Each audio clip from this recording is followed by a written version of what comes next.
ಗೊತ್ತಿದ್ದೆ ಮೋಸ ಆಗ್ತಿದೆ ಅಂತೇಳಿ. ಹೌದಲ್ಲ, ಇವಾಗ ಆ್ಯಕ್ಚುಲಿ ನೋಡಿ, ಇವಾಗ ಎಲ್ಲರೂ ಹೆಂಗೆ ಅಂದರೆ, ಇವಾಗ ನನಗೆ ಕನ್ನಡನೇ ಮಾತಾಡೋಕ್ಕೆ ಬರುತ್ತೆ, ನನಗೆ ಬೇರೆ ಭಾಷೆ ಬರಲ್ಲ ಅಂದ್ಕೊಳ್ಳಿ. ಹೆಂಗಾಗ್ಬಿಟ್ಟಿದೆ ಅಂದರೆ, ನನಗೆ ಬೇರೆ ಭಾಷೆ ಬರೋದು, ಇಂಗ್ಲೀಷ್ ಬರದೇ ಇದ್ದರೆ ನಾನು ಏನೂ ಆಗೋದೇ ಇಲ್ಲ ಅಂತ. ಈಗ ಎಜುಕೇಷನ್ ಸಿಸ್ಟಮ್ಮೇ ಹಂಗೆ ಆಗೋಗ್ಬಿಟ್ಟಿದೆಯಲ್ಲ, ಪ್ರತಿಯೊಬ್ಬರು ಮಕ್ಕಳನ್ನ ಇಂಗ್ಲೀಷೇ ಓದಿಸ್ಬೇಕು. ಯಾಕಂದರೆ ಫ್ಯೂಚರ್ ಇಲ್ಲ ರೀ. ಬೇರೆ ಲ್ಯಾಂಗ್ವೇಜ್, ಕನ್ನಡ ಲ್ಯಾಂಗ್ವೇಜ್ಗೆ ಬೇರೆ ಲೋಕಲ್ ಲ್ಯಾಂಗ್ವೇಜ್ಗಳು ಫ್ಯೂಚರ್ ಇಲ್ಲ ಅನ್ನೋ ಥರ ನಾವೇ ಮಾತಾಡ್ತೀವಿ. ಯಾಕಂದರೆ ಎಲ್ಲ ನಾವು ಹೇಳ್ತೀವಿ, ಏನೋ ಆಡಳಿತ ಭಾಷೆ ಕನ್ನಡದಲ್ಲಿರಬೇಕು, ಇದಿರಬೇಕು, ಎಲ್ಲ ಕರೆಕ್ಟೇ. ಎಲ್ಲಿದೆ ಆ ಪದ್ಧತಿ, ಎಲ್ಲಿದೆ?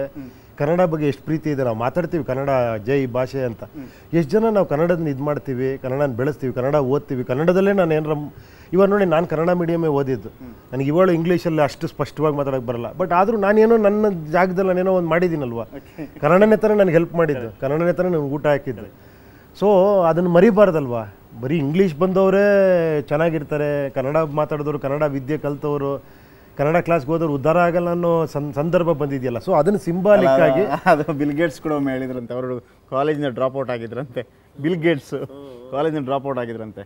ಅದಕ್ಕೆ ಅವರು ಹೇಳಿದ್ರಂತೆ, ನಾನು ರ್ಯಾಂಕ್ ಸ್ಟೂಡೆಂಟ್ ಅಲ್ಲ, ಬಟ್ ವಿಶ್ವದ ಎಲ್ಲ ರ್ಯಾಂಕ್ ಸ್ಟೂಡೆಂಟ್ಗಳು ನನ್ನ ಹತ್ರ ಕೆಲಸ ಮಾಡ್ತಾರೆ. ಕರೆಕ್ಟ್. ಸೊ ಅದನ್ನು ಸಿಂಬಾಲಿಕಾಗಿ ಎಲ್ಲ ಹೇಳಿದ್ದೀವಿ. ಇಂಗ್ಲೀಷ್ ಬರೋರು ನಮ್ಮನ್ನು ಆಳಕ್ಕೆ ಶುರು ಮಾಡ್ತಾರೆ. ಸೊ ಮೊದಲು ಇಂಗ್ಲೀಷ್ನವ್ರು ಆಳಿದ್ರು, ಇವಾಗ ಇಂಗ್ಲೀಷ್ ಬರೋರು ಆಳ್ತಾ ಇದ್ದಾರೆ ಅಷ್ಟೇ. ಪಾಪ ಇವ್ರು ಕೂತ್ಕೊಂಡು, ಅಯ್ಯೋ ಅವರೆಲ್ಲ ದೊಡ್ಡವರಪ್ಪ, ವಿದ್ಯಾವಂತರು, ಬುದ್ಧಿವಂತರು, ಅವ್ರು ನಮ್ಮನ್ನು ಆಳ್ತಾರೆ ಅಂತ. ಬಟ್ ಏನಾಗ್ತಿದೆ, ಇಷ್ಟು ವರ್ಷಗಳಾದರೂ ಕೂಡ ಇನ್ನೂ ಅದೇ ಇದಿದೆ. ಇವಾಗ ಅದೇ ನಮ್ಮ ಪಕ್ಕದ ದೇಶ ಚೈನಾ ನೋಡಿದ್ರೆ, ಅದು ಅಷ್ಟು ಪಾಪ್ಯುಲೇಷನ್ ಇದೆ. ನಾವು ಸುಮ್ಮನೆ ಪಾಪ್ಯುಲೇಷನ್ ಕಾರಣ ಕೊಡ್ತೀವಿ. ನಮ್ಮಲ್ಲಿ ಪಾಪ್ಯುಲೇಷನ್ ಇದೆ, ಜನ ಅಲ್ಲಿ ನಮಗಿಂತ ಜಾಸ್ತಿ ಇದೆ. ಎಷ್ಟು ಚೆನ್ನಾಗಿ ಡೆವಲಪ್ ಆಗಿದೆ, ಹೇಗಾಗಕ್ಕೆ ಸಾಧ್ಯ? ಡಿಸಿಪ್ಲಿನ್ ಇದೆ. ಆ್ಯಂಡ್ ಇಟ್ ಕಮ್ಸ್, ಕೆಲವು ಕೋಡ್ ವರ್ಡ್ಗಳನ್ನು ನೀವು ಬಳಸ್ತೀರಿ ಈ ಸಿನಿಮಾದಲ್ಲಿ. ಆ ಕೋಡ್ ವರ್ಡ್ಗಳೆಲ್ಲ ಕೂಡ ಇಂಡಿಯಾ ಕಂಡಂಥ ದೊಡ್ಡ ದೊಡ್ಡ ಹಗರಣಗಳಾಗಿರುತ್ತೆ. ಅದು ಆ ಐಡಿಯಾ ಹೆಂಗೆ ಬಂತು? ಅದೇ, ಈ ಕೋಡ್ ಸಿಕ್ಕಿದಾಗ ಕೋಡಿಂದ ಇಮಿಡಿಯೇಟಾಗಿ ದುಡ್ಡು ಬರಲ್ಲ ಅಂತ ಇವ್ರಿಗೆ ಗೊತ್ತಾಗುತ್ತೆ. ಅವಾಗ ಸಬ್ ಕೋಡ್ ಇದೆ ಅಂತ. ಆ ಸಬ್ ಕೋಡ್ ಯಾರ ಹತ್ರ ಇದೆ ಅಂದರೆ, ಬೇರೆ ಬೇರೆ ಇವ್ರುಗಳ ಹತ್ರ ಇದೆ, ಪೊಲಿಟಿಷಿಯನ್ಸ್ ಹತ್ರ, ಆಫೀಸರ್ಸ್ ಹತ್ರ, ಈ ಥರ ಇದೆ ಅಂತ. ಅದು ಏನದು ಅಂದಾಗ ಅವಾಗ ಇದಕ್ಕೆ ಲಿಂಕ್ ಮಾಡಿದ್ವಿ. ಇದಕ್ಕೂ ಅದಕ್ಕೆ ಏನು ಲಿಂಕ್ ಅಂದರೆ, ಸ್ಕ್ಯಾಮ್ಗಳಾಗಿರೋದೇ ಸಬ್ ಕೋಡ್ಗಳು ಅಂತ. ಇದಕ್ಕೊಂದು ಕೀ ಕೋಡ್ ಇರುತ್ತೆ, ಅದೇನು ಅನ್ನೋದೇ ಪಿಕ್ಚರ್. ಅದು ಮೈನ್ ವಿಲನ್ ಹತ್ರ. ಕೋಡ್ಗಳು, ಮೇನ್ ಕೋಡ್ಗಳು ಅದೆಲ್ಲ ದೊಡ್ಡ ದೊಡ್ಡ ಹಗರಣಗಳು ಅಲ್ಲ. ಮೈನ್ ಕೋಡು ಈ ಟ್ಯಾಕ್ಸ್, ಸಬ್ ಕೋಡ್ ಹಗರಣಗಳು. ಕೀ ಕೋಡು ಒಬ್ಬ ಮೇನ್ ವಿಲನ್ ಹತ್ರ ಇರುತ್ತೆ. ಅವ್ನು ಯಾರು ವಿಲನ್ ಅನ್ನೋದಕ್ಕೋಸ್ಕರ ಕ್ಲೈಮ್ಯಾಕ್ಸ್ ಸಸ್ಪೆನ್ಸ್, ಕೊನೆಗೆ ಅದು ರಿವೀಲ್ ಮಾಡ್ತೀವಿ ಯಾರು ಅವನು ಅಂತ. ಎಲ್ಲ ಈ ಕೋಡ್ಗಳಿಗೆ ಹಗರಣಗಳ ಹೆಸರುಗಳು.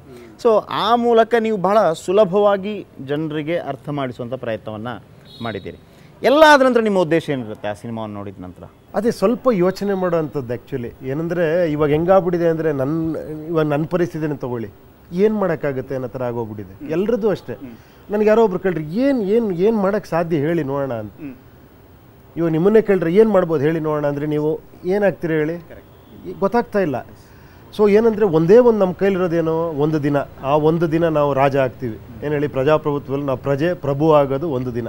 ಆ ಒಂದು ದಿನ ನಾವು ಎಷ್ಟು ಹುಷಾರಾಗಿ, ನಾವು ಜಾಗೃತರಾಗಿ ಒಂದು ಒಳ್ಳೊಳ್ಳೆ ಕ್ಯಾಂಡಿಡೇಟ್ ಸೆಲೆಕ್ಟ್ ಮಾಡ್ತೀವಿ. ಸೊ ಆ ವಿಷಯನ ಹೇಳಬೇಕು ಅನ್ನೋದೇ ಈ ಮೈನ್ ಉದ್ದೇಶ. ಈ ರಾಜಕೀಯ ವ್ಯವಸ್ಥೆ ಬಗ್ಗೆ ನಾನು ಹೇಳ್ತಾ ಇರೋದು, as A not individual particular ಯಾರು ಇವರು ಅಂತಲ್ಲ, ಒಂದು ರಾಜಕೀಯ ವ್ಯವಸ್ಥೆ ಹೇಗಿರುತ್ತೆ.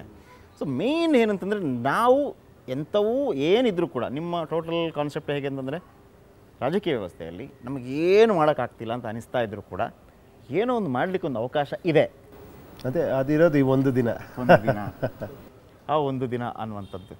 ಸೊ ನೀವು ಹೇಳ್ತೀರಿ, ಸ್ವಿಸ್ ಬ್ಯಾಂಕಿಂದ ದುಡ್ಡು ಬರುತ್ತೆ, ಅದಕ್ಕೆ ಕೀ ಕೋಡ್ ಬಿಟ್ಟು ಎಲ್ಲ ಕೋಡ್ ಗೊತ್ತಿರುತ್ತೆ, ಎಲ್ರಿಗೂ ಗೊತ್ತಾಗ್ಬಿಡುತ್ತೆ. ಸೊ ಕೀ ಕೋಡ್ ಒಂದು ಗೊತ್ತಾಗಲ್ಲ ನೀವು ಹೇಳೋ ಪ್ರಕಾರ. ಹೌದೌದು. ಯಾರ ಬಳಿ ಇರುತ್ತೆ ಆ ಕೀ ಕೋಡು? ಅದು ನೀವು ಚಿತ್ರ ನೋಡಬೇಕು, ಇಲ್ಲೇ ಹೇಳಿದ್ರೆ ಚೆನ್ನಾಗಿರಲ್ಲ. ಕೀ ಕೋಡ್ ಅನ್ನೋದೇ ಸಸ್ಪೆನ್ಸ್ ಸಿನಿಮಾದಲ್ಲಿ. ಆ ಕೀ ಕೋಡ್ ಏನು ಅಂತ ಗೊತ್ತಾದರೆ, ಈಗ ಉಪೇಂದ್ರ ಅನ್ನುವಂಥ ಓರ್ವ ರೈಟ್ರು, ಡೈರೆಕ್ಟ್ರು, ಆ್ಯಕ್ಟ್ರು, ಆಮೇಲೆ ಒಂದು ರೀತಿಯಲ್ಲಿ ಇತ್ತೀಚಿನ ದಿನಗಳಲ್ಲಿ ನೀವು ಸ್ವಲ್ಪ ಬಹಳ ದೊಡ್ಡ ಒಂದು ಚಿಂತಕರು ಕೂಡ ಆಗಿದ್ದಾರೆ ಸಮಾಜದ ಒಂದು ವ್ಯವಸ್ಥೆಯ ಬಗ್ಗೆ. ನಿಮ್ಮ ಸೂಪರ್ ಫಿಲ್ಮ್ ನೋಡಿದಾಗಲೂ ಅನಿಸುತ್ತೆ, ಇನ್ಕ್ಲೂಡಿಂಗ್ ಅಂತ ಒಂದು ಕಿಚ್ಚಿತ್ತು ನಿಮ್ಮಲ್ಲಿ. ಆ ಕೀ ಕೋಡ್ ಇದೆಯಲ್ಲ, ಆ ಕೀ ಕೋಡ್ ಏನು ಅಂತ ಗೊತ್ತಾದರೆ, ಒಬ್ಬ ವೀಕ್ಷಕನಿಗೆ ಗೊತ್ತಾದರೆ, ಒಂದು ಅಟ್ಲೀಸ್ಟ್ ಒಂದು 50% ಚೇಂಜಸ್ ಅವನಲ್ಲಿ ಬರ್ಬೋದಾ? ಇಲ್ಲ, ಇದನ್ನು ಹೇಳ್ತೀನಿ ಕೇಳಿ. ನನಗೆ ಸೀನಿಯವ್ರಿಗೆ, ಡೈರೆಕ್ಟ್ರಿಗೆ ಒಂದು ಸಣ್ಣ ಆರ್ಗ್ಯುಮೆಂಟ್ ಆಯ್ತು ಇದರಲ್ಲಿ. ಇಂಗ್ಲೀಷಲ್ಲಿ ಹಾಕಿದ್ರು. ನಾನು ಅವ್ರಿಗೆ ಹೇಳಿದೆ, ನೋಡ್ರಿ ಕನ್ನಡದಲ್ಲಿ ಹಾಕಿ ಅದನ್ನು. ಯಾರು ಏನು ಸರ್ ನೀವು ಯಾವ ಇದರಲ್ಲಿದ್ದೀರಾ ಸರ್, ಇನ್ನೂ ಗೊತ್ತಾಗಲ್ವಾ ಸರ್ ಕ್ಲೀನಾಗಿ? ಎಲ್ರಿಗೂ ಗೊತ್ತು ಸರ್ ಇಂಗ್ಲೀಷ್. ಇಲ್ಲ ರೀ ಆ್ಯಕ್ಚುಲಿ ನನಗೆ ಗೊತ್ತಿಲ್ಲ ಅಂದ್ಕೊಳ್ಳಿ, ನನಗೆ ಗೊತ್ತಾಗಲ್ಲ. ಒಂದ್ಸತಿ ಕನ್ನಡದಲ್ಲಿ ಹಾಕೋದು ಬೆಟ್ರ್ ಅಲ್ವಾ ಸರ್, ತುಂಬ ಸ್ಪೂನ್ ಫೀಡಿಂಗ್ ಆಗ್ಬಿಡುತ್ತೆ, ಬೇಡ ಅಂದರು. ಹೇಳಿದೆ ಇಲ್ಲ ರೀ, ಸ್ವಲ್ಪ ಕನ್ನಡದಲ್ಲಿದ್ದರೆ ಬೆಟ್ರ್. ನೋಡಿ ಎಲ್ಲಿ ಅವತ್ತು ಕನ್ನಡ ಅನ್ನೋದು ಎಷ್ಟು ಇಂಪಾರ್ಟೆಂಟ್ ಅಂದರೆ, ಇವತ್ತು ಕನ್ನಡ ಭಾಷೆನೇ ಓದೋವಂಥವ್ರು ಇದ್ದಾರೆ, ಕನ್ನಡ ನೋಡೋವಂಥವ್ರು ಇದ್ದಾರೆ, ಖಂಡಿತ ಇದ್ದಾರೆ. ಇಲ್ಲಾಂದರೆ ನಾವೆಲ್ಲ ಚಿತ್ರ ಮಾಡೋಕ್ಕೆ ಆಗ್ತಿರ್ಲಿಲ್ಲ. ಬಟ್ ಏನಂದರೆ ಜನ್ರೇಷನ್ ಹೆಂಗಾಗಿದೆ ಅಂದರೆ ಇವಾಗ ಗೊತ್ತೇ ಇಲ್ಲ ಏನು, ಎಲ್ಲವನ್ನೂ ಇಂಗ್ಲೀಷು. ಇವಾಗ ಸಾಹಿತ್ಯದಲ್ಲಿ ಇಂಗ್ಲೀಷು, ಮಾತಾಡೋದ್ರಲ್ಲಿ ಇಂಗ್ಲೀಷು, ಪದಗಳಲ್ಲಿ ಇಂಗ್ಲೀಷು. ಇವಾಗ ಏನಂದರೆ ಇಂಗ್ಲೀಷ್ ಅನ್ನೋದು ನಮಗೆ ಏನೋ ನಮ್ಗೆ ಭಾಳ ಹತ್ತಿರ ಅಂದ್ಕೊಂಡ್ಬಿಟ್ಟಿದ್ದೀವಿ ನಾವು.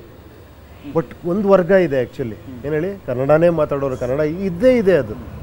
ಸೊ ನೀವು ಹೇಳಿದ್ರಲ್ಲ, ಅದು ಅಕಸ್ಮಾತ್ ಅರ್ಥ ಆಗಿಲ್ಲ ಅಂದರೆ ಈ ಒಂದು ಕಾರಣಕ್ಕೆ ಅರ್ಥ ಆಗದೆ ಇರ್ಬೋದು ಅಷ್ಟೇ. ಸರ್, ಈಗ ರಾಜಕೀಯ ಇದರಲ್ಲಿ ಈ ಒಬ್ಬರನ್ನು ಸೋಲಿಸಬೇಕು, ಒಬ್ಬರನ್ನು ಗೆಲ್ಲಿಸಬೇಕು, ಷಡ್ಯಂತ್ರಗಳು ಈ ರೀತಿ ಎಲ್ಲ ನಡೆಯುತ್ತಲ್ಲ, ಏನೆಲ್ಲ ಮಾಡ್ತಾರೆ ದುಡ್ಡಿಗಾಗಿ ಅಥವಾ ಅಧಿಕಾರಕ್ಕಾಗಿ. ಇದನ್ನೆಲ್ಲ ಸಿನಿಮಾದಲ್ಲಿ ಹೆಂಗೆ ತೋರಿಸಿದಿರಿ? ಇಲ್ಲಪ್ಪ, ಆ ಟಾಪಿಕ್ ಅಲ್ಲ ಇದು. ಈ ಸಿನಿಮಾ ಆ ಟಾಪಿಕ್ ಅಲ್ವೇ ಅಲ್ಲ. ಏನಂದರೆ ಇವಾಗ ನಾವು ನೋಡಿರೋ ಅಂಥದ್ದು, ಕೇಳಿರೋ ಅಂಥದ್ದು, ಇವಾಗ ನಮ್ಗಾರು ಎಲ್ಲಿಂದ ಬರುತ್ತೆ ಹೇಳಿ ಫೀಡ್ಬ್ಯಾಕ್? ಒಂದು ನ್ಯೂಸ್ ಪೇಪರ್ ಓದ್ತೀವಿ, ಇಲ್ಲಾಂದರೆ ಅಲ್ಲಿ ಫಸ್ಟ್ ಸೆನ್ಸಾರ್ ಮಾಡ್ಬೇಕು ನೀವು, ನಾವು ಈ ಥರ ಪಿಕ್ಚರ್ ಮಾಡೋದು ನಿಲ್ಲಿಸ್ಬೇಕು ಅಂದರೆ. ಎರಡನೇದು ಟಿ ವಿ ಮಾಧ್ಯಮಗಳಲ್ಲಿ ಬರುತ್ತೆ, ಏನು ಈ ಥರ ಆಗಿದೆ, ಈ ಥರ ಆಗಿದೆ, ಇಷ್ಟು ಕೋಟಿ ಹಗರಣ ಅಂತೆ ಮಾತಾಡ್ತಾರೆ, ಹೌದು ಅಂತಾರೆ, ಇಲ್ಲ ಅಂತಾರೆ, ಗಲಾಟೆಗಳಾಗುತ್ತೆ, ಆಮೇಲೆ ನಿಜ ಅಂತ ಒಪ್ಕೊತಾರೆ, ಆಮೇಲೆ ಅದ್ರ ಕಲ್ಪ್ರಿಕ್ಟ್ ಯಾರಾದ್ರ ಹಿಂದೆ ಇದ್ದಾರೆ ಗೊತ್ತೇ ಆಗಲ್ಲ. ಒಟ್ಟಿನಲ್ಲಿ ಆಗಿದೆ ಹಗರಣ, 60,000 ಕೋಟಿ ಹಗರಣ ಆಗಿದೆ ಅಂತಾರೆ. ಸೊ ಇಂಥ ವಿಷಯಗಳನ್ನ ಇಟ್ಕೊಂಡೆ ಈ ಆಗಿದೆ ಅಂತ ಅಷ್ಟೊಂದು ಓಪನ್ ಆಗಿ ಮೇಲೆ ಸಿನಿಮಾ ಮಾಡೋರಲ್ಲಿ ಏನಿದೆ ಅಂತ. ಸೊ ಅದನ್ನೇ ನಾವು ಈ ಸಿನಿಮಾದಲ್ಲಿ ಬೇರೆ ಥರ ಹೇಳಕ್ಕೆ ಟ್ರೈ ಮಾಡಿದ್ದೀವಿ ಅಷ್ಟೇ. ಇಲ್ಲಿ ಮಿಸ್ಟರ್ ಇಂಡಿಯಾ ಏನಾಗ್ತಾನೆ ಕೊನೆಗೆ? ನೋಡಿ, ಅದನ್ನ ನೀವು ನೋಡಬೇಕಪ್ಪ, ನಾನು ಇಲ್ಲೇ ಹೇಳ್ಬಿಟ್ರೆ ಚೆನ್ನಾಗಿರಲ್ಲ. ಈಗ ಮೇಯ್ನ್ ಆಗಿ ಈ ಸಿನಿಮಾದಲ್ಲಿ ಎಲ್ಲ ಕೆಲವು ಕ್ಯಾರೆಕ್ಟರ್ಗಳು ಭಾಳ ಇಂಪಾರ್ಟೆಂಟ್ ಇದೆ. ಮಿಸ್ಟರ್ ಇಂಡಿಯಾ ಯಾರು ಅಂತ ಗೊತ್ತಾಗಬೇಕು ಸಿನಿಮಾ ವೀಕ್ಷಕರಿಗೆ. ಆಮೇಲೆ ಗಬ್ಬರ್ ಸಿಂಗ್ ಯಾಕೆ ಬಂದ, ಅವನ ಸರ್ಕಾರ ಏನು, ಸರ್ಕಾರದ ಒಂದು. ಆಮೇಲೆ ಸ್ವಿಸ್ ಬ್ಯಾಂಕ್ನ ದುಡ್ಡಿನ ಹೆಸರೇನು? ಕಕ್ಕದ ಫುಲ್ ಫಾರ್ಮ್ ಏನು? ಆಮೇಲೆ ಮಂಕ್ರಿ ಅಂದರೆ ಕೋಡ್ ಅದು. Code, okay. ಅದನ್ನು ಸ್ವಲ್ಪ ಇದ್ರಲ್ಲಿ ಮಾತಾಡ್ತಾರೆ ಅವರು. ಓಕೆ, ಮಂಕ್ರಿ ಅಂದ್ರೆ ಏನು ಸರ್ ನಿಜವಾಗಿ?